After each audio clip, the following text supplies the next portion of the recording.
Hi, I'm Hannah Durden and you're listening to the Outdoors Group podcast. This podcast is a call to arms to get children and young people outside again.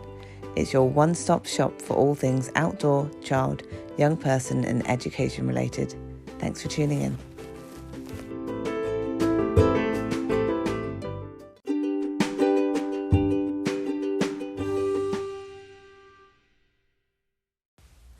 We're broadcasting to you today from a gorgeous little wooden cabin in the woods at our forest school site at Exmouth, which seems like the most appropriate venue for today's topic.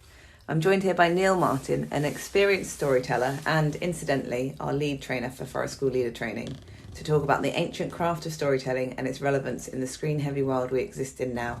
Thanks for joining me today, Neil. It's fine. Good to see you. It's a nice day, isn't it? Yeah. I'd love to start by hearing about what we mean when we talk about storytelling. What do you think? What do you think storytelling is, and how did you get into it? Also, if it's something you can touch on, I'd like to know what you think about how it's different and distinct from books and kind of just reading books aloud. Yeah, sure. I guess storytelling is without stating the obvious, telling a story or retelling a story. Martin Shaw, who's a storyteller, or he likes to call himself a story carrier. So he was carrying. That's a nice phrase. Yeah, carrying stories from place to place, which I guess going further back, it traditionally was part of what being a storyteller or a story carrier was. And, you know, from village to village, the might have been gossip, it might have been, important information was carried from place to place, from inn to inn, or to the market square, or whatever it was. So, but yeah, essentially, I feel like you're telling a story without a book, or which we can discuss pros and cons of that in a minute. But you can put it. I feel you can put, if you can memorize a story, or you can tell a story without a book, you can connect more with the people that are sitting there. You can use props. You can use various different things, which is, you can make more connection. I feel, with the people than you can with a book. And again, and it can spin off in all sorts of directions in terms of it being an end, which I think we might explore more later. But whether it's entertainment, or if it's just for fun, or whether it might have some historical elements to it, or it might mythology, or different aspects, or it's focusing on whoever's children's interests, or whatever it might be. But I think you can put it across better with a book. Yeah, sure, you can tell the story from the book, and they might have pictures in it that you can show to the kids. But it's not as interactive. No, I don't feel it is. And you can, and again, that comes with experience, improvising and adding bits in, or getting bits where the kids can join in, or whatever it might be, or adults. How did you get into it? Yes, that's interesting. I think it's been a gradual thing. I think at school I was never really that into, I guess, English literature or reading that much. Although I was competent at reading, but I feel like it was a gradual process of I don't know. I did various different things. I used to do impressions of the teachers at school. The teachers, which went down well with the kids. Yeah. So and I guess that involved an element of improvising and storytelling, or imitating bits. But probably, and then in my late teens and early 20s, I was in a band and performing and writing songs. So you were a performer from the get-go, basically. Maybe, comic musician. Although, a bit of comedy. I remember doing a couple of school plays, but I only had very minor parts. I didn't feel so comfortable maybe doing that. I don't know. But anyway, I think it really got going properly when I had my own, my first child when I was 30. And then from then on, reading her stories. Yeah. And then I remember, again, I would improvise bits. I would do the voices of the characters, and and I don't think there's anything. I don't know where that came from. My brother's really good at doing voices as well, so it's just something that I developed. Comes naturally to you. But interestingly, when my daughter was about 4 or 5, we went to which was probably the first time I'd been to anything like that, a storytelling event. Yeah. With a guy at a festival, and he was telling stories. I've forgotten what he called himself now. Anyway. Was he a bard type character? Yeah, he's a guy who lives in Harberton Ford. I hadn't seen him for ages. He's an ex-headmaster. He has big sideburns. And he would dress up in like sort of traditional clothes, and he'd have a flagon of cider. Yeah. And I remember being fascinated by it, and we came away, and my daughter said to me at age 4 or 5, "Oh, you could do that, Dad." Yeah. And I thought, Mummy, maybe I I could. could. But then I thought, man, I don't know if I can remember. I wasn't confident that I would be able to remember stories or remember a number of stories. Yeah. So that was when I was 34, 35, and I didn't really think much more about it. Carried on reading stuff to the kids. And the other thing that I used to do with the kids, my daughter would say to me, "Mate, tell us the story about when you with Grandma and you got that kitten from that boy, or make up a story. Tell me a story about a clown and a car and something." And I'd have to make something up, and I just do it. Yeah. So, but it wasn't until I did my forest school training, which was 2011, and then I did 2012, and then I did the Call of the Wild course in 2013 with Wildwise and Schumacher College, that I really watching Chris Salisbury, who's another great storyteller, and having the time in the evenings, because we were camping out around the fire, and people started telling stories or singing songs. Okay. And that's when I really properly got into it and started trying things and giving it a real go. And where have you told stories at festivals and events and things? I think I've seen you at a few events. Yeah, 1 or 2 small things. It's mostly been in forest school sessions. Yeah. And with children and with adults. There's a a small singing festival called the Rise Up Singing Camp. Oh, okay. Which I did some storytelling there. Oh, nice. And a few other things. But yeah, mostly forest school related in sessions. So that'll be, just for those listening, you work one-to-one with kids that are struggling in school or might have an autism diagnosis or additional needs. And so it kind of leads me on to my next question, which is about the benefits of storytelling for both children and adults. I guess it would be good to think about the kids first of all. So the kids you work with, they respond well, do they, to stories? Yes, I mean, we're working 1-to-1, and then obviously there's other people on site as well. So that sometimes works quite well, or just informally in chatting. Yeah. From a range of things really, but so previously when I did more work in schools and I used to do birthday parties and all sorts, parent toddler groups, and I've covered a few times for Nick here. So a story or a song at the start or particularly at the end of a session, I think is always a good sort of marker at the end. Yeah. And then that whole atmosphere of sitting around the fire. Yeah. I hadn't actually thought about that, because I was thinking about like the entertainment or the therapeutic benefits, but actually even adding the structure, if it's the same every time, is good for kids, isn't it? They know about there'll be a story at the end. Then kids love boundaries, don't they, and structure and routines. Yeah. I think it does depend on the group and the kids.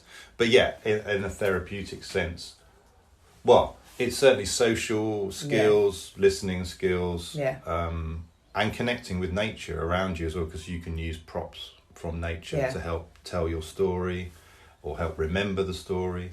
You can do various things, and sometimes it can help overcome fears. A story is not directly discussing with the child about the specific thing that they're concerned about, but which they might not feel comfortable talking about. But you could have an appropriate story or make up a story that helps them. Something simplistic. It could be something scared of the dark, for example. Yeah, scared of the dark. Or I had a child that was scared of bees and wasps and was really getting in a flap. And then you had a story about bees then, did you? So, little things like that can just help overcome that without... And also, particularly in a group, a child might not want to bring that up. They might be embarrassed. So it's...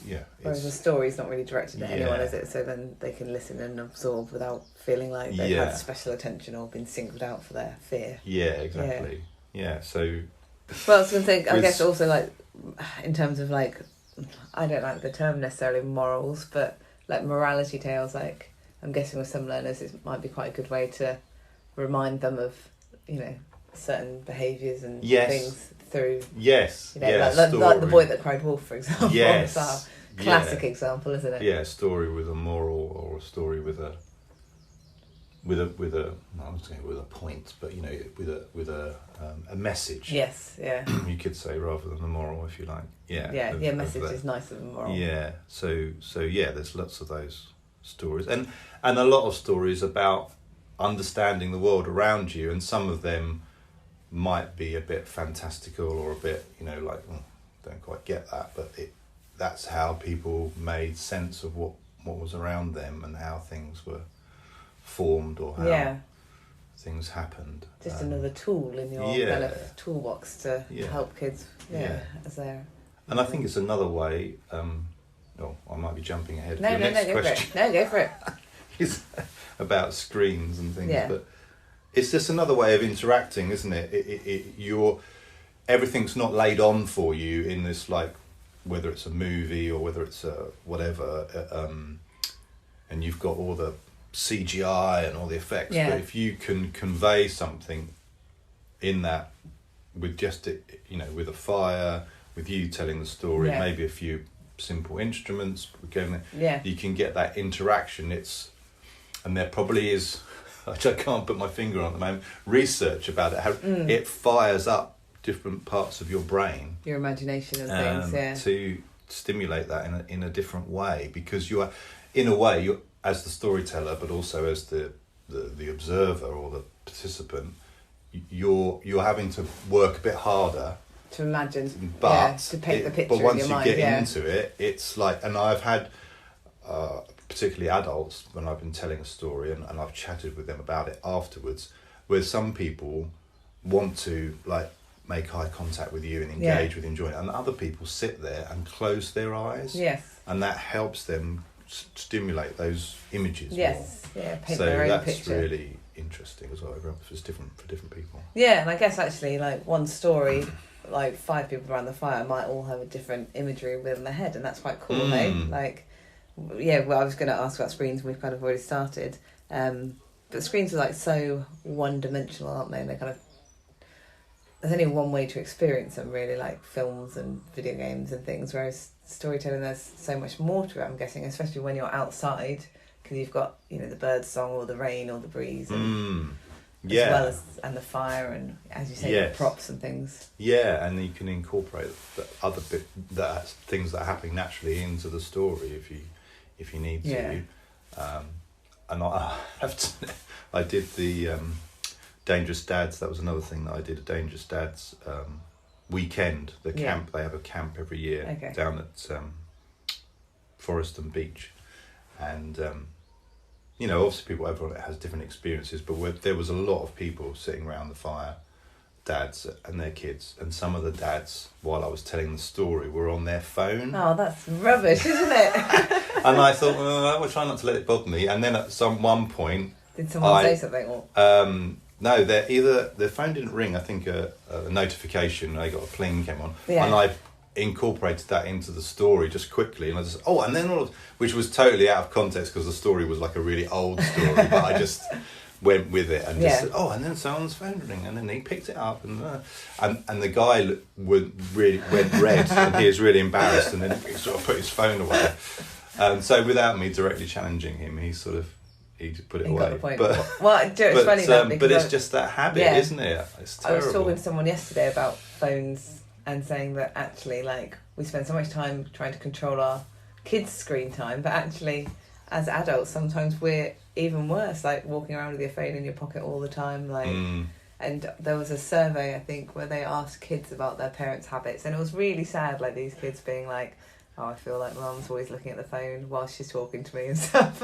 So that's a really good example. So yeah, I mean, and that's another great thing, not just about storytelling, but about hopefully forest school and being outdoors in general, is there's that, whether it's a 2-hour session or whether it's a 6-hour session, it's a phone-free, screen-free environment. And sometimes it takes some kids a while to just switch that bit off and, I'm not sure what I'm supposed to be doing here. But then, nature kicks in and they're off kicking leaves and doing whatever. Yeah, they know what to do. Which kind of answers my question about whether you still feel that storytelling has a place when our world's dominated by screens, but I think the answer is yes. Yeah, I mean, and I think, it's there, isn't it? I mean, if you're talking about watching a film or watching whatever, obviously it's the story is a crucial part of that thing, as well as, the acting and directing and everything else. But, I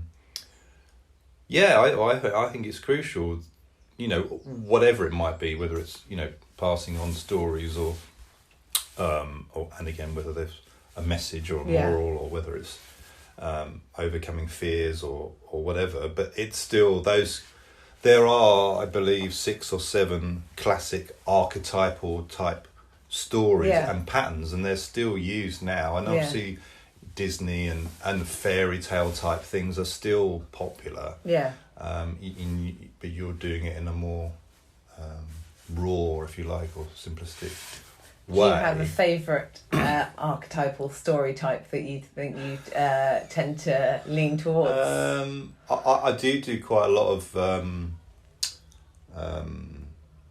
I've forgotten the word now. They're creation stories. Okay. So how elephant got his trunk, or how when lion lost his roar, or how isn't it bad that I immediately thought of is it Tinga Tinga Tales, yes. the CBeebies show, all about really those, good. Or the Just So stories, yes. or some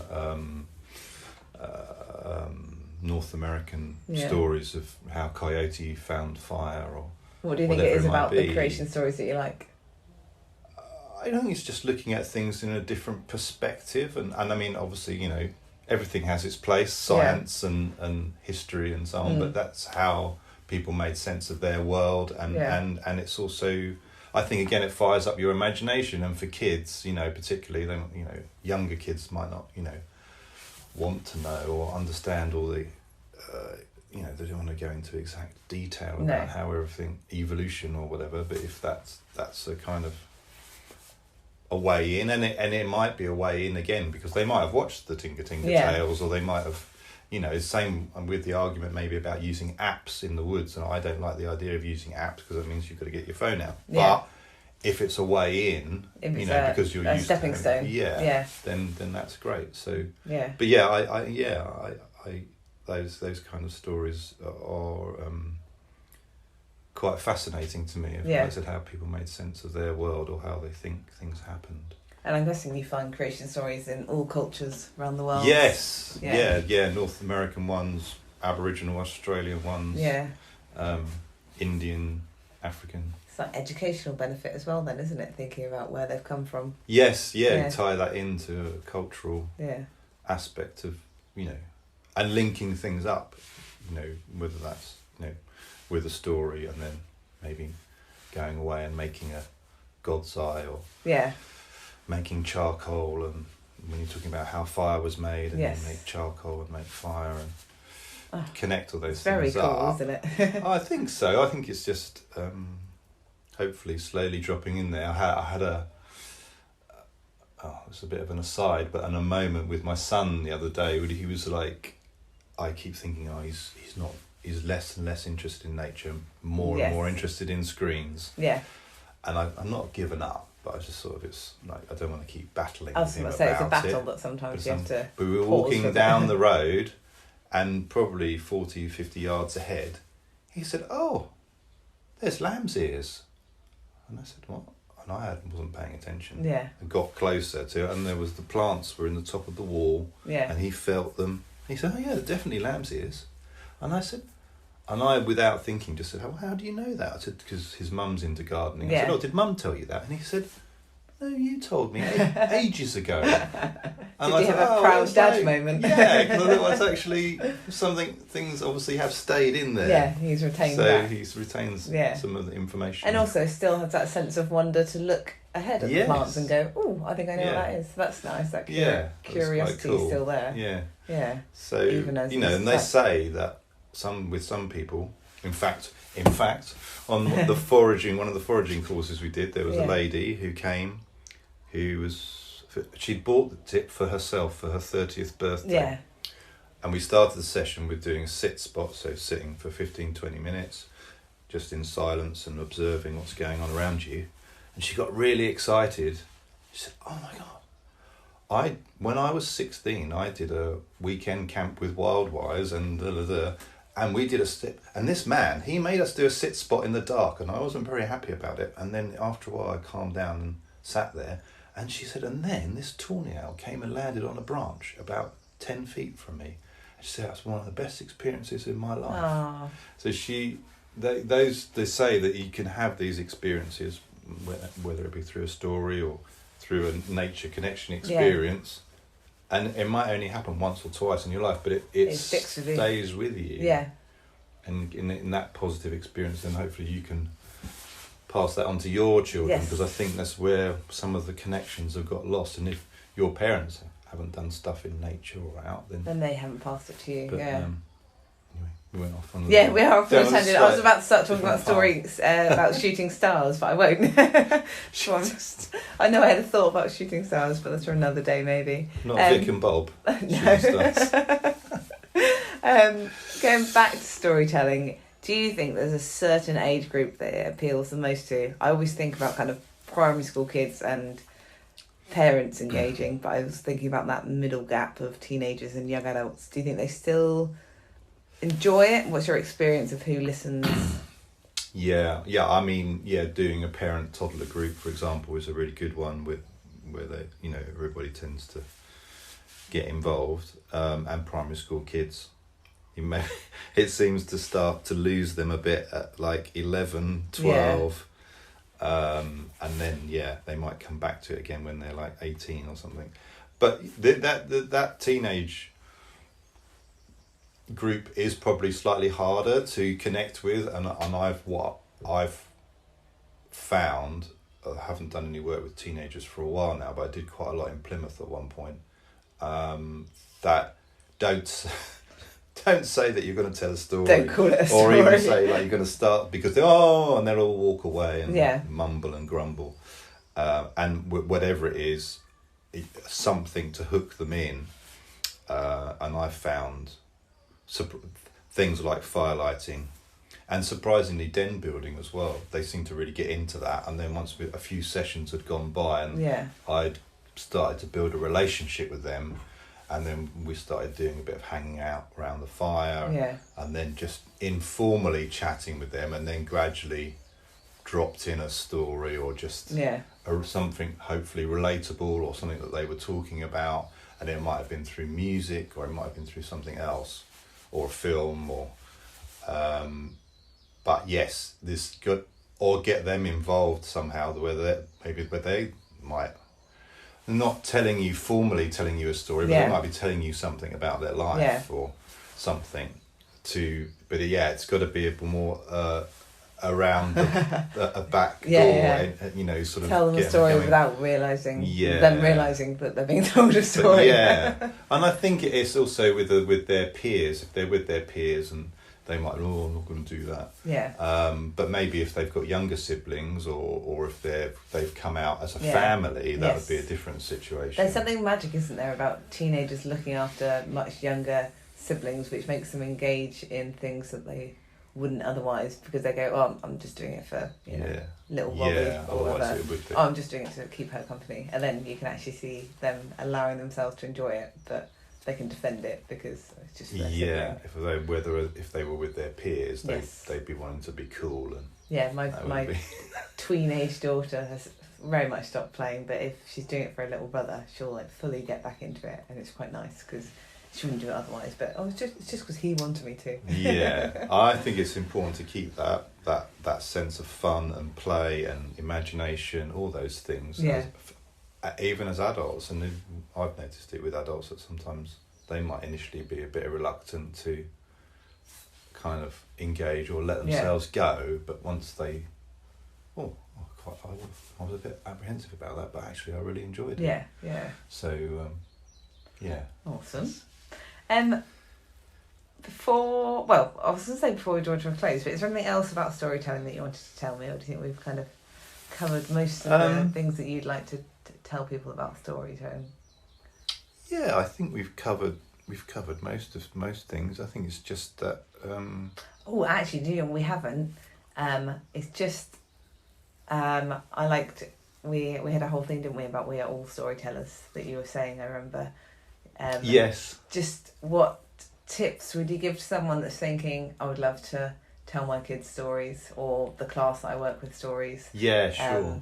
And obviously there are courses you can do, and there are, and books you can read and things like that. But what would your advice be to someone that's thinking that they'd love to tell stories to the children in their life?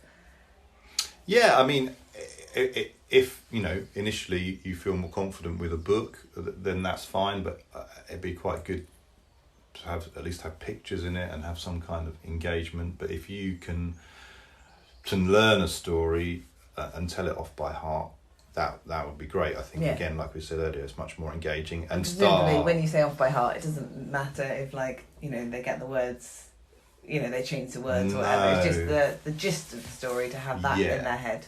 Yeah, I think if you start with a short story and then, more often than not, the story you're telling the children they might not know. And if it's different, or if you miss a bit out, or it doesn't matter, just kind of keep going with it and keep practicing. Yeah, maybe try it out on your own kids first. Come on a workshop. Might be one available with the Outdoors Group. Any book recommendations? There are a few. I've got one which is The Science of Storytelling, which is not, I don't think, so much about how to do it, but more just looking at the brain. Yeah.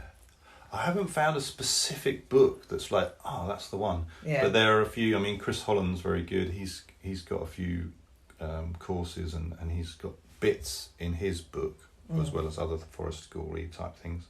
There seems to be like a chapter or a section in some books on storytelling. And you go, oh yes. But I'm not aware of one specific. I mean, Martin Shaw again.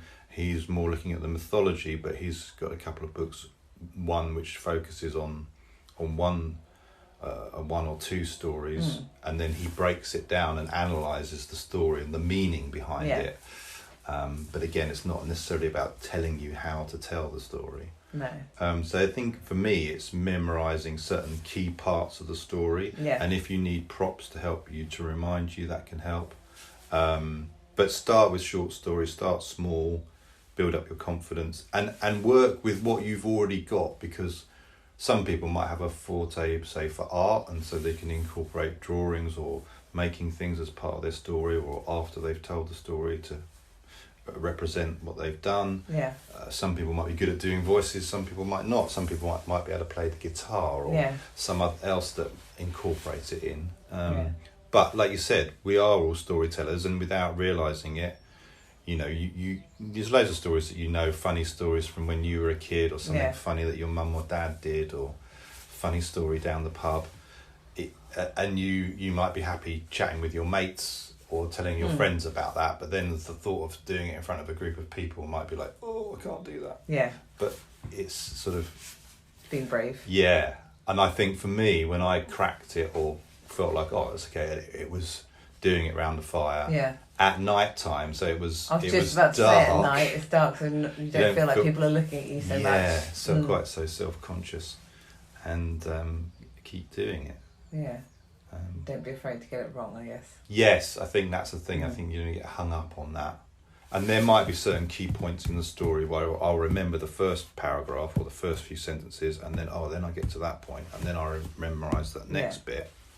And for me, if I'm learning a new story, I'll often recount it in my head while I'm walking, or when I'm in the car, or something. I just keep running it over in my head. But different people do it different ways. But awesome. Another thing I thought of, or we have used, which is overlapping a bit with making up your own story, or possibly a poem, which is something slightly different, but again it's encouraging you or encouraging your learners or your own children that you're working with to try and construct something. And a classic one, or maybe not classic, but one that is known of, is poetry. Poetry. So to find a tree, and then just write down all the describing words, adjectives that you think represent that tree, whether it's rough or whatever it might be, and then you've got a set of words describing adjectives to work with, and then from there you can start constructing something, a story or a poem. That's another way. That's a nice way in, isn't it? Or if you're sitting with a group of kids or adults, make up a story and everyone does a sentence or 2 sentences each, and that can go in some very interesting directions. I was about to say, I do that with my kids, but what generally happens is the boys always take it back to dragons and fighting, and my daughter gets cross and tries to take it back, and so every other third sentence is, and then they came and started fighting, and then the next sentence will be, and then they stopped fighting because they realised it was not over. But I think in a bigger group it probably works better with less sibling and also rivalry. It takes off the focus on one person, or one person feeling like, oh, everyone's looking at me, or and just makes it a group activity. Awesome. So, before I ask my final 3 questions, I'd wondered if you'd indulge us and tell us a short story. Oh yes. So I was trying to think. I don't want to do something too long. I don't want to be too short, but I was just thinking about local, something local. So there's I don't know if you know Blackingstone Rock, which is just outside Morton Hampstead. Okay. Not a lot of people know it's there. No, it's I've not clearly marked. It's on the road going out of Morton Hampstead back towards Dunsford. Anyway, there's this amazing just single rock with a very old metal ladder going up, and from there you can see up to Holden Belvedere and across the other way to Haytor, and it's got great views. And then quite close to there, across from there, is Heltor. So there's Blackingstone Rock and Heltor, and there is the legend of Blackingstone Rock. So the story goes that King Arthur was there on that spot where Blackingstone Rock is, and across the way at Heltor was the devil, and the devil challenged King Arthur to a game of quoits. Apparently there are different versions of this. I've heard 2 or 3 different versions, but that's the version I've heard, is that the devil challenged King Arthur to a game of quoits, and they played the game, several games.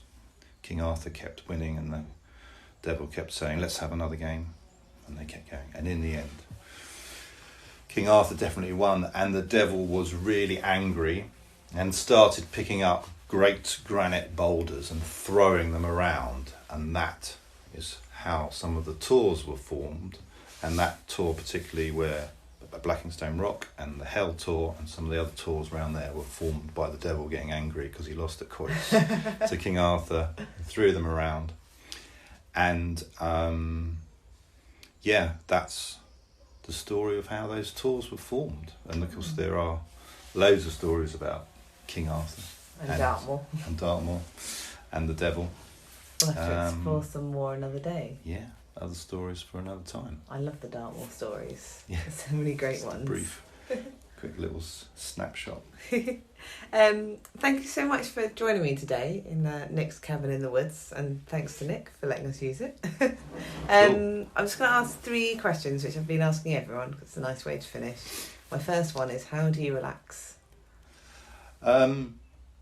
Well, I suppose Walking, a lot of walking, especially now we've got a dog, but before that I used to do a lot of walking, and I particularly like rivers, sitting by the river. Yeah. I find that very relaxing and calming. Listening to the bird song and anything else that's going on. But yeah, rivers particularly seem to be my thing, and I like being down close to the river. Yeah. And being down in the valley. Reading as well. I do like reading. Yeah. And I think at other times, I don't say relaxing, but I find it quite calming or meditative, is doing a specific task. So that's maybe doing some woodwork.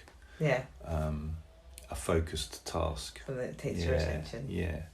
And you just said that you like reading, so you can tell us, what are you reading or listening to right now? Just in case you don't have time for books and you're listening to podcasts. Yeah, I don't listen. I like listening to Radio 4 sometimes. I don't listen to podcasts that much. Apart from this one, of course. Of course, naturally. Some audio books I have done in the past. Yeah. At the moment, I'm reading a book called Wayfinding, which Tally bought me for Christmas. And really fascinating about how we and birds and other animals find their way, but how we were much more in connection with that and how we found our way. Whereas now with the back to the GPS and screens and telling us which way to go. But it's still in us to that's that really natural north and all the rest of it. And I'll have to borrow it when you're done. It sounds really interesting. Yeah, it's really good. So that's what I'm reading at the moment. Cool. And finally, why is being outdoors important to you? Oh, it's a big question. It's just I don't know. It just makes sense.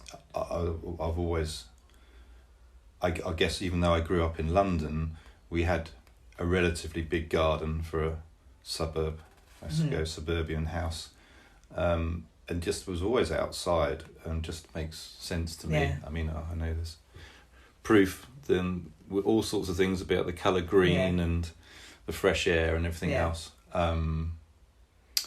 I think if I'm sitting down too much or I'm inside too much, I get twitchy. Need to get out. So it just makes sense to me, and I think again, but rivers is probably my favourite place to be. But if we're doing forest school and we're doing work with children or adults, I think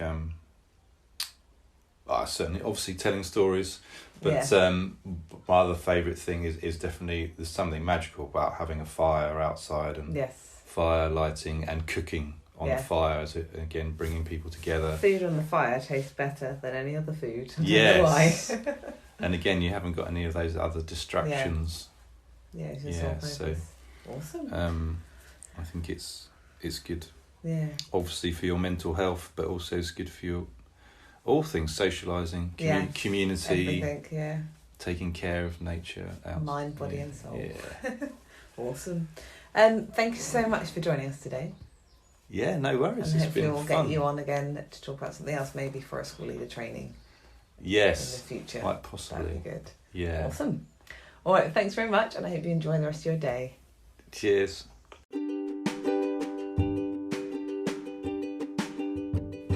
Thank you again to Neil, who came to talk to us all about storytelling. Hope that those of you out there enjoyed that podcast, and maybe you'll have a go at telling some stories yourself. Remember, we are all storytellers. Please do give us a like, a subscribe, rate, share the podcast so we can reach more people, and we'll meet you again in 2 weeks' time for our next episode. Thank you for listening.